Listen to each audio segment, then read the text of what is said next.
that I was difficult to work with. He lied, only for Tyler Perry to admit I was wrong. And when my movie Boo come out, I'm gonna say that. Had I not recorded Tyler Perry, then it would have been my word against his. And then on top of that, it would have been, he's so powerful, we can't even pay no attention. Perry sued for $260 million over harassment allegations. The complaint filed in Los Angeles accuses Perry of creating a, quote, coercive, exploitative dynamic with actor Derek. Mr. Dixon was employed as a series regular on the Tyler Perry show, The Oval. And while Mr. Perry held direct control over his employment, compensation, and creative opportunities. Tyler Perry is getting hit with a jaw-dropping $260 million lawsuit for harassment and SA. Dixon is suing Tyler Perry, the individual, as well as his production studio. That studio is called TPS Production Services, LLC. That stands for Tyler Perry Studios in Action, LLC. And he is looking for $260 million. And Monique says we should have seen this coming years ago. She tried to warn everybody about what really goes down behind closed doors. The silence, the mind games, the power moves, and now someone's finally stepping up with cold hard receipts. Suddenly, everything Monique said, the warnings, the blackballing, those audio tapes, don't sound bitter no more. They sound like a straight up pattern. It's my family millions.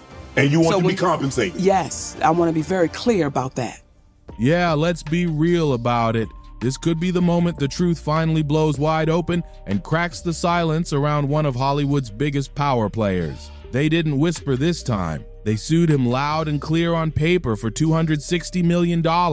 And for once, Tyler Perry couldn't just hide behind a Medea wig or another studio grand tour. Recorded Tyler Perry, then it would have been my word against his. And then on top of that, it would have been, he's so powerful, we can't even pay no attention to that. Actor Derek Dixon filed this massive lawsuit in Los Angeles Superior Court accusing Perry of harassment, SA, workplace retaliation, and emotional stress over 5 whole years. The complaint ain't vague either. It names exact dates, homes, trailers, even text messages. People better be glad my husband is by my side, because there are people in Hollywood that know wherever you act up is where I show up. Dixon says it all started back in 2019. He was a nobody then, just working at an event for Perry's grand opening. According to the lawsuit, Perry spotted him, asked for his number, and promised to change his life. But that wasn't no inspirational talk. That was the start of what Dixon now calls psychological warfare, dressed up as mentorship. Not long after, Perry gave him a tiny role on the show, Ruthless. Then came the invite to his Atlanta home. Dixon claims he got drunk that night and asked to sleep in the guest room, but Perry followed him in and allegedly started touching his thighs. Dixon said no, but Perry didn't stop trying. Only for Tyler Perry to admit he did start a rumor that I was difficult to work with. He lied, only for Tyler Perry to admit I was wrong. And when my movie Boo come out, I'm gonna say that. By January 2020, Dixon says the first full assault happened again at Perry's house. The same twisted pattern, physical violations followed by career rewards. He was cast as Dale on The Oval. We didn't hear from Al Sharpton for 6 months. The next time we saw Al Sharpton, he was on a podium talking about we don't need to fly commercial because we can fly Tyler Perry's private jet. And within weeks, Perry's messages allegedly got real flirty. Late night calls, texts about loyalty, and one creepy message asking, "What's it going to take for you to have guiltless sex?" Dixon says he tried to laugh it off, play it cool, because this was Tyler Perry. The boss, the empire, the man who could kill your character or your whole career. And in his case, he did both. Kevin doesn't want anything to do with Monique. So whatever she told y'all, he doesn't want to do anything with her, nothing. You know, he doesn't want any kind of relationship with Monique. Court records say every time Dixon pulled back, Perry got aggressive. By the season 1 finale, Dale Dixon's character was shot 4 times in the chest. Dixon had one warning for the world: either play along or play dead. After trying to pull away, Dixon says Perry reeled him right back in with a brand new promise, a pilot show called Losing It. Perry said he'd produce it, but Dixon claims it was just bait to keep him close. quiet, and hopeful until he just couldn't take it anymore. By June 2024, Dixon filed a formal complaint with the EEOC, but when nothing changed, he walked away from the Oval, leaving behind $400,000 in lost earnings and years of straight-up trauma. Perry's legal team fired back, calling it all a scam. They say Dixon is lying and that Tyler ain't gonna be shaken down. But this time, it ain't just one man's word against another. There are texts, PTSD diagnoses, receipts with dates and timelines, and Monique standing on the sidelines like, I've been here before. It's one thing to accuse a Hollywood mogul of misconduct. It's another to walk the public through every damn minute of it. Dixon didn't just file a lawsuit. He laid out a whole story of manipulation and psychological control from the very first moment he met Tyler Perry at that 2019 studio launch party in Atlanta. His life changed that night, but not the way he dreamed. He wasn't some up-and-coming actor back then. He was just event staff, another face in the crowd. But according to court docs, Perry handpicked him, told him he saw something in him, asked for his number, and promised him a role. Winfrey, you know what you need to do, and stop hiding behind what you call was negative comments, what you call, oh, I don't even deal with things like that, because what people are beginning to do is see you for who you are. Soon enough, Dixon got a tiny part on Ruthless. Then Perry invited him back to his house again. And that's when things allegedly crossed the line. Dixon says he was drinking and asked to crash in a guest room, but he woke up with Perry allegedly in his bed, groping his thighs. Still, Dixon kept quiet. He didn't think he could speak out. He wasn't just scared of losing a job, he was scared of being blacklisted, scared of being called difficult, and honestly scared nobody would believe him. So he stayed silent. And that silence, he says, opened the door to more. Perry allegedly kept texting him, late-night flirty messages, questions about preferences, fantasies. The tone was clear, and according to Dixon, so was the threat. If you don't play along, your character dies. And that wasn't no figure of speech. In season 1 of The Oval, Dixon's character Dale gets shot 4 times in the chest in the finale. Then came the Bahamas trip in 2020, another alleged assault, this time while traveling with the cast. Then another incident in his trailer after filming. Dixon says Perry allegedly pinned him against the wall, and each time he rejected him, Perry got colder and more controlling. But it wasn't just about sex. Dixon says Perry dangled dreams in front of him, promised to produce Losing It, a show Dixon had been developing himself, said he'd make him a star, then took the rights and ghosted him. By 2023, Dixon had moved to California trying to escape, but the damage was already done. He was diagnosed with PTSD, battling severe anxiety and depression, and had lost not just income, but his whole sense of safety.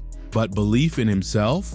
That was slipping away fast. The deeper you read through this case, the clearer the pattern hits you. The promises, the power plays, the isolation, the threats, it's like a blueprint we've seen before. But this time, it's laid out in brutal detail. And as you keep digging, it starts to echo something that was said years ago by someone Hollywood tried to shut down. And that someone was Monique. Long before this lawsuit, before all these headlines, Monique was already out here shouting into the void. She'd seen it, lived it, and according to her, lost tens of millions of dollars because of it. It all goes back to Precious, the 2009 film that won Monique an Oscar and nearly destroyed her career.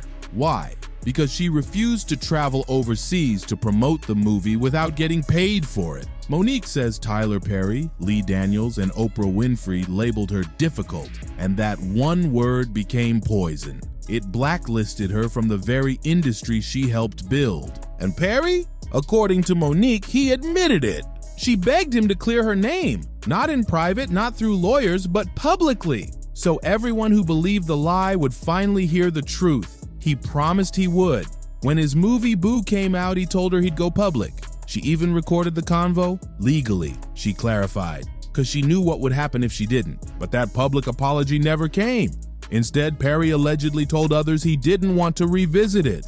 Just like he later told Kevin Hart after Kevin tried to help mend fences, Monique didn't just lose jobs, she lost credibility. And while the industry called her angry, ungrateful, and bitter, Perry stayed silent. That's why this Derek Dixon lawsuit hits so deep for her.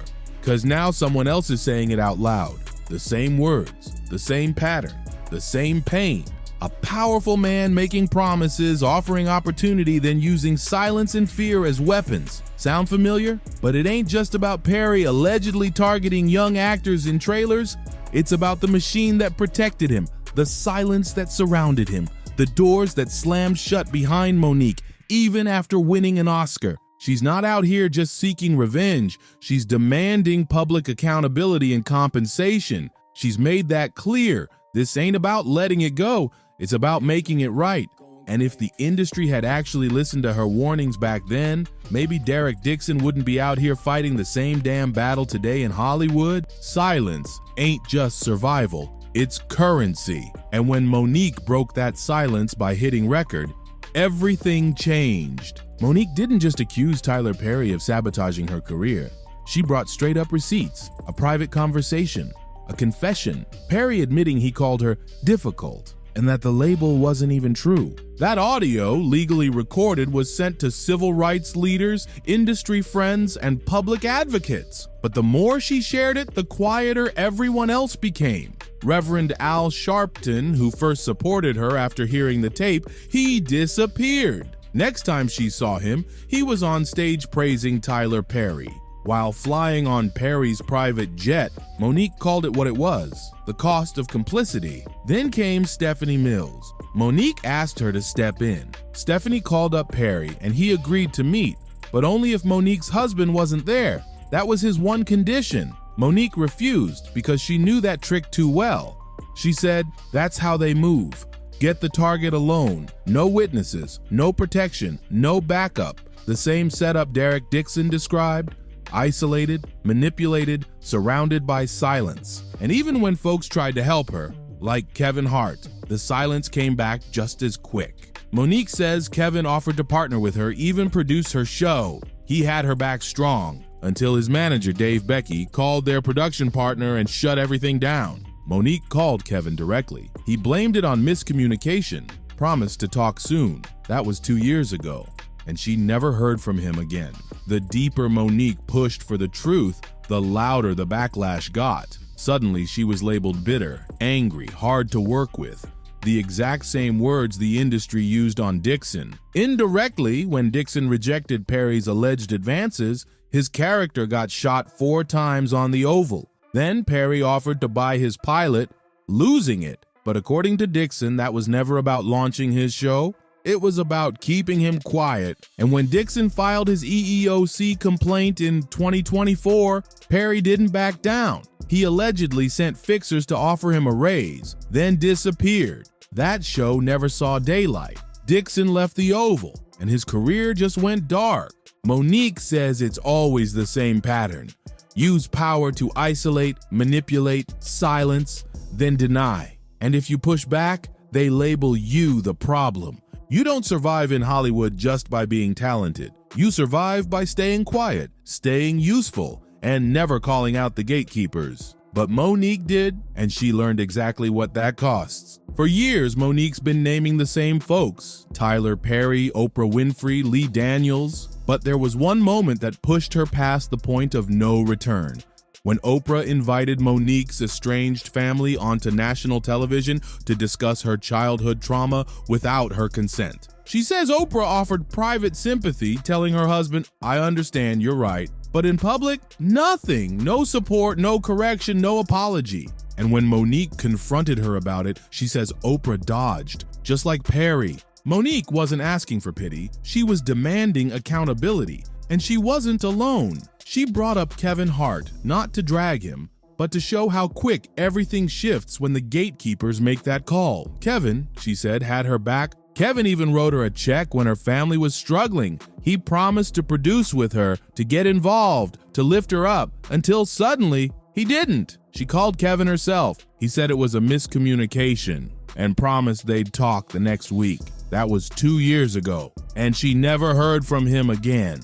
So what changed? That's the question nobody wants to answer. Because behind every shift, behind every silence, there's always someone with money, with access, with power, and sometimes with a private jet. Monique said it straight up. These people don't want to revisit the truth because then they'd have to admit they built empires on lies. She pointed to the funeral of Angie Stone, where Perry gave a whole speech about mistreatment in the industry. And she said, he was the one mistreating people. He just never thought anyone would call him out for it. And Oprah, she's gone radio silent. Not a single public comment on Monique's accusations. No response to the recorded conversations. No willingness to appear with Monique publicly. Monique says that silence is the cover-up.